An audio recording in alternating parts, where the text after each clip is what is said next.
So we are happy about the progress that is going on in the dairy sector. We see a lot of potential.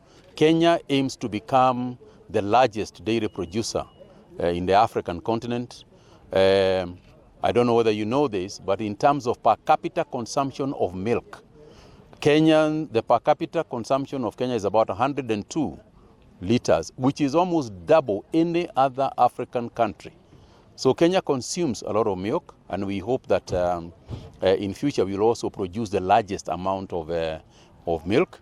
The dairy sector is also now beginning to export, not just meat, not just generally the livestock sector. When I say dairy, I mean the livestock sector. We are exporting meat, we are exporting goods, we are now exporting milk powder, out of the country. And therefore, we want also to warn those illegal importers of milk powder into the country, that we have noticed what they are doing and we would like them to stop. Everything that is consumed by a human being must be vetted and verified. And that is why we also stopped the concept of hawking of milk, because we started getting problems. Mothers started complaining about children who are getting diarrhea. People started getting sick because we don't know. And therefore, the milk industry has got to be properly regulated. And the regulations have been published. It is interesting. We are inviting stakeholders to also be part of the stakeholder involvement. And they should give their views regarding the regulations, so that by the time we are done with all those things, the sector will be a healthy one and a profitable one. No. You cannot meet the demand for those things. Even if you added another 30, even forget about this one, even if you added another 30, the market is still there, for all of them. Because don't forget, you're not just talking about the Kenyan market. You're talking about the regional market, you're talking about the African market, you're talking about the Middle East market. Even the African market is so big that we haven't even touched it at all. So in terms of production, we are nowhere near satisfying our markets. And therefore, the more we have, the merrier, and the more jobs that we are creating. Yes, it is true that the cost of animal feeds has been relatively high, and we are looking at this from two aspects of it. The first one is obviously to make sure that within the framework of taxation and budgetary regimes, we make sure that there is no taxation on animal feeds. And the second one is increased production of the same.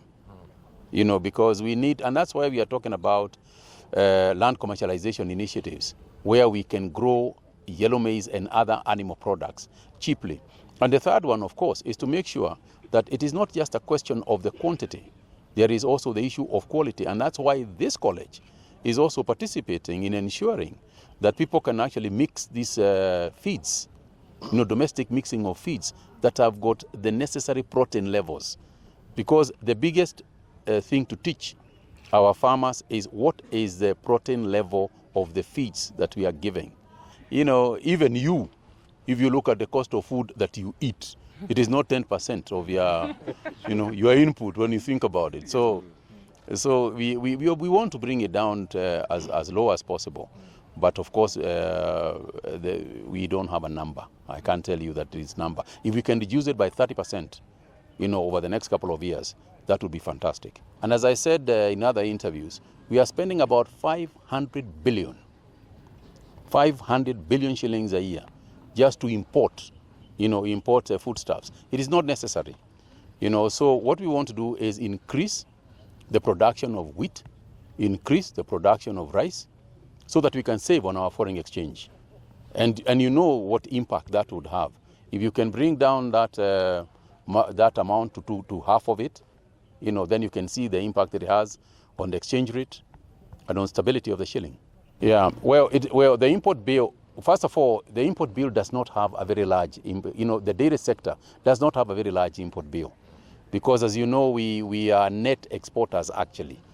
We have got milk, we have got milk that can meet our demand, or just about meet our demand. The idea of milk is actually to become an exporter. However, we are net importers of food, but our biggest problem in terms of food is rice, and we only do about 20% of it, and wheat. which we only do about 10% of. Between 2023 and 2025, the sector has experienced remarkable transformation. Nakuru now boasts over 470,000 dairy cattle producing milk worth more than 14 billion Kenya shillings annually. This progress is the result of deliberate investments and strong partnerships. The Directorate of Livestock Production has played a key role through the programs enhancing production, productivity, and value addition. Improved cooperative management ensures farmers receive fair returns and stable. Equally, transformative has been the expansion of milk bulking and cooling capacity. The installation of milk coolers has greatly improved milk quality, reduced post-harvest losses, and enhanced value chain linkages. Farmers now have stronger bargaining power and can deliver milk to market in optimal condition. Currently, we have active members of 2,800, supplying an average of 6.4 liters per day. In these 3 centers, we have coolers that were given by the processor.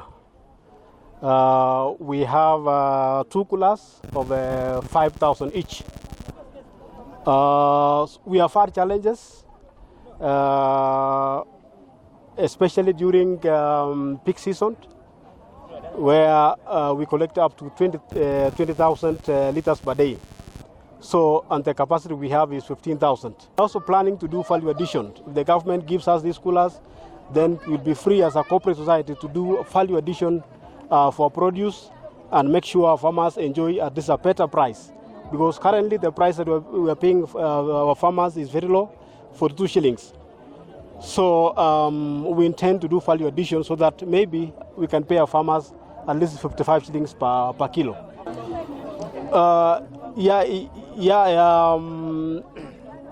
During peak seasons, we normally collect up to 20,000 liters per day.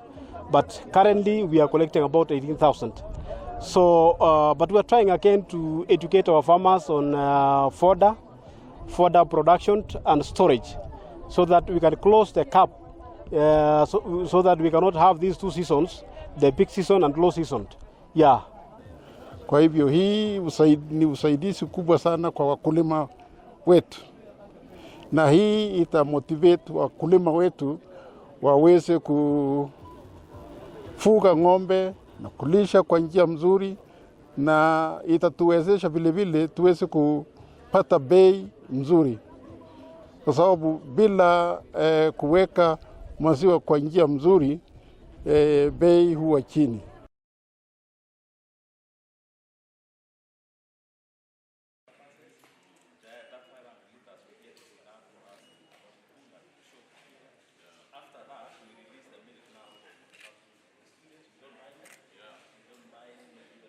Inasema watu wa Elbagon umepata kula na mwende mpate maziwa mingi eh? Yes. Haya.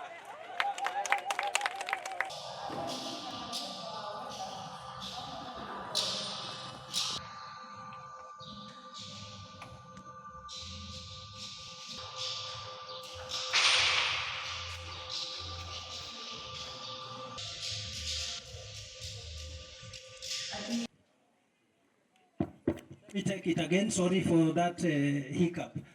Waziri wetu, majina naitwa Josiah Odongo, mimi naibu kamishna katika gatuzi ndogo la Naivasha.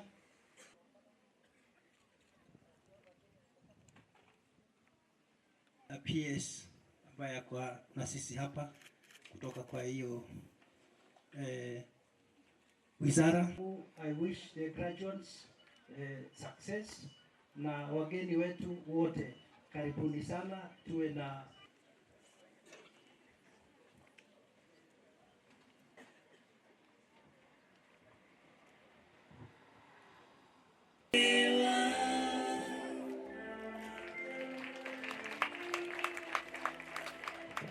clap for them. Let's give them an applause, please. Let's clap for them. Mama Daniela, ECD, Mama Daniela.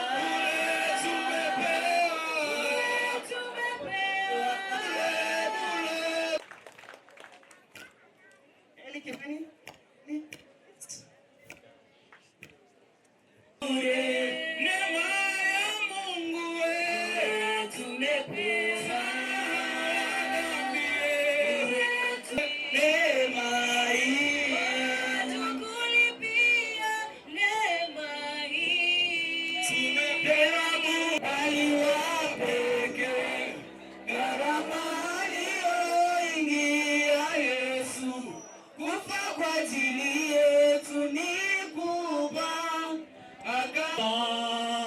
All is Jesus, all care is Jesus.